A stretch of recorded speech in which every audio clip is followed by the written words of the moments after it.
we're framing today. So all of this will look even messier soon. But that mess needs to be done so that we can start putting in our walls. We actually picked up what our walls are gonna look like too. It's this little white shiplap. I'm very excited for that. But we're putting in framing finally. We're starting to see the light at the end of the tunnel. It's great. It's a little bit of a gray day today, but the goal for today. These pine planks here are 1x2s. Essentially, these just have to be cut down to the appropriate length, and then they're gonna be screwed into the shell here. So what this does essentially sets it up like wood studs in a house. That way we can kind of fill out the rest of our insulation here, and then we can drill more of these shiplap boards into it so we get our walls. And then we're gonna do that on both the sides here, and then we're also gonna be putting them up on the ceiling. The only thing that's kind of a little bit concerning, but not really concerning, but still a little bit concerning, is started already doing some of the wiring here. So we're just gonna have to be aware that there's wires behind. Drill in the appropriate places, make sure that it works, and not drill in any wires. First things first, measuring. So I'm measuring all the way to the top here because this is gonna be one of our cross joints that we're gonna put another framing mount on. So I'm gonna go all the way up inside this pocket, down the length to the floor. Now, one of the things here is you can see some of our AC cables here. So I have to make sure that this is not gonna be screwed in there. 74 and a half. 74. 74. Now you see, beauty. All right, now, theoretically, this should fit perfectly. My pants keep falling down. This should fit perfectly into that hole and give us a nice little ooh-wee. We're gonna have to cut this a little bit because, as you can see, wall's not straight.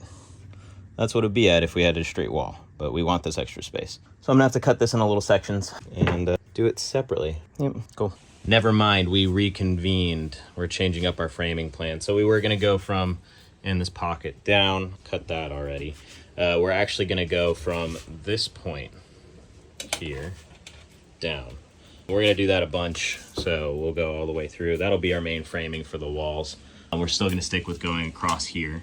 So now we gotta just cut, how many inches?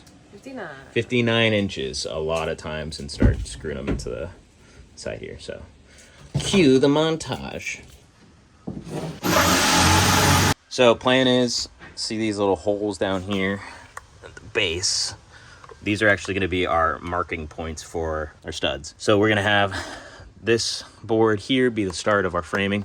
It's gonna go all the way up to here. We'll drill through this part and that part, and then we'll go over and we'll do the same thing, and then we'll do the same thing, and then we'll do the same thing, and then we'll do the same thing, and the same thing. Perfect. Time for the test. Test of time. Oh, gorgeous. And then you just have that little bit of bend there.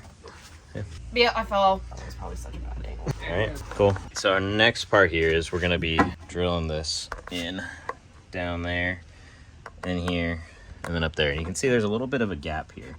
So I'm trying to think if I maybe want to put like a little wood shim or something there. Probably do that. We're using our self-drilling, self-tapping screws for this. So just to show you guys, I'm drilling little pilot holes here because we don't want the wood to split when I'm using those screws. So just a little bit of pilot holes gets us going.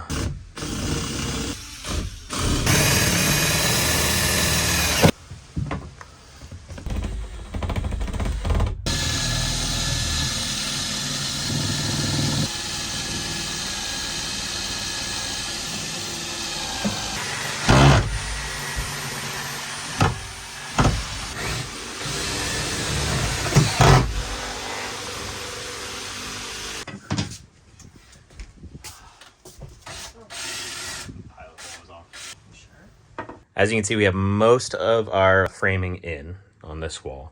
The main thing here is these are our AC outlets, and if they're to be flush, there's nothing for them to hammer in. So I'm gonna just drill in a little 2x4 or something behind it here so I can just hammer this in. And then here we are still trying to figure out the best way to do the framing. Most likely add some framing down here, and then probably do like a wood box or something around the window eventually. Not sure yet. And then we have these left still, but getting there.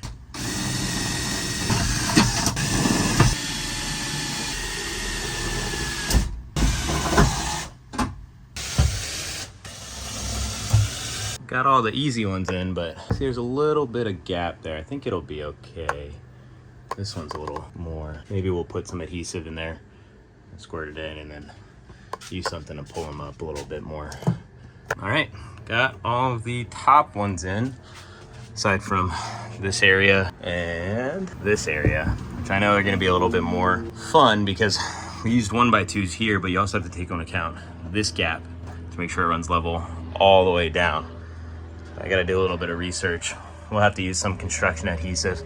My main area of concern obviously is gonna be this spot here with these cables. So I don't know what we're gonna do with these, but we'll figure it out. You can see here that we got the top part of the framing in, but it's not really connected to anything besides this bottom screw down here.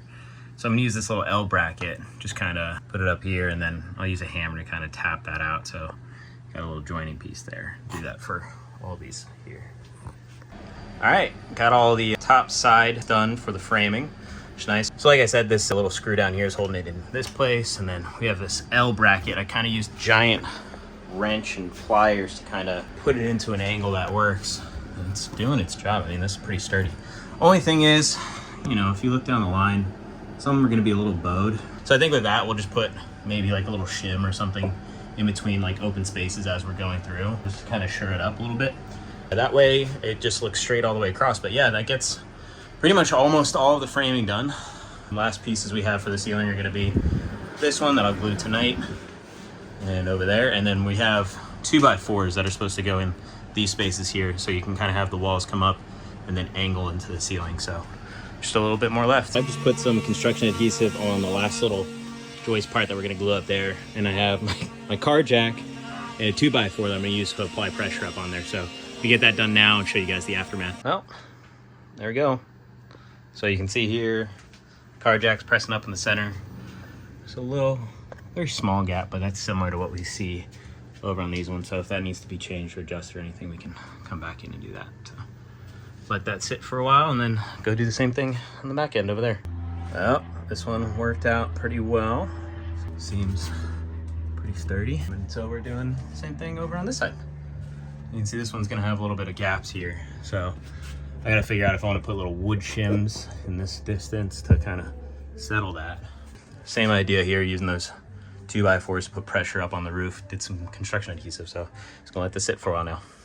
All right, so in order to even out this piece back here and the piece up front, those furring strips, we needed to cut something to kind of bridge that gap. It was between like a 1/2 inch and 3/4 inches. So what we did, and Raisin did a lot of it, is cut 4 of these about just shy of 1/4 inch, between 1/4 inch and 1/2 inch strips of plywood into about 1 inch long.